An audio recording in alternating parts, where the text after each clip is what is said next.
Kisah pilu Mbah Suwono lansia tinggal sebatang kara di pinggir tol, bertahan hidup andalkan rongsokan.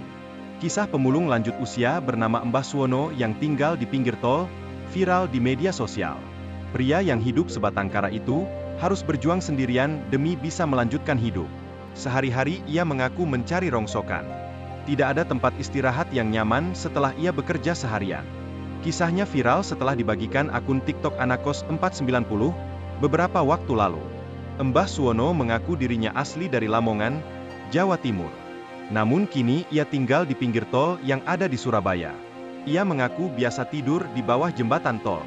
Pengunggah pun mengatakan Mbah Suwono itu tinggal dekat jembatan tol. Dalam unggahan lain di akun yang sama, Mbah Suwono kembali didatangi pengunggah. Ia memberikan sarung untuk tidur Mbah Suwono. Pengunggah pun sempat memberi tawaran untuk tinggal di kos. Namun, Mbah Suwono menolak. Ia masih ingin tetap tinggal di situ. Mbah Suwono mengaku sudah lama tinggal di jembatan tol tersebut. Mbah Suwono mengatakan ia berasal dari Gondang, Lamongan yang kini sudah menjadi waduk. Ia sempat transmigrasi ke Kalimantan, namun kembali ke Surabaya.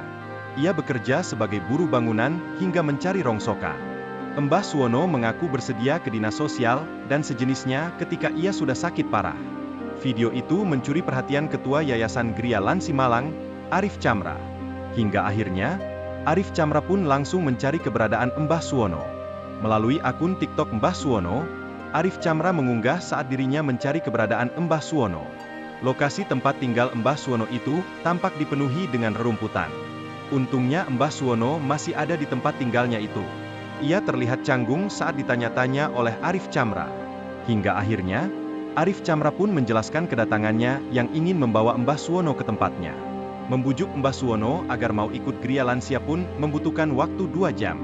Ia sempat menolak dengan berbagai alasan. Namun, Arif Chamra pun meyakinkan bahwa hidup Mbah Suwono akan terjamin jika tinggal di Gria Lansia Malang. Dalam video berikut yang diunggahnya pun menunjukkan tempat tinggal Mbah Suwono yang tidak layak. Terlihat kasur yang sudah rusak dan tanpa ada atap apapun. Kemudian terdapat sumur yang biasa dipakai Mbah Suwono. Hingga akhirnya, Mbah Suwono pun mau menerima tawaran dari Arif Chamra. Download Tribun X sekarang, menghadirkan lokal menjadi Indonesia.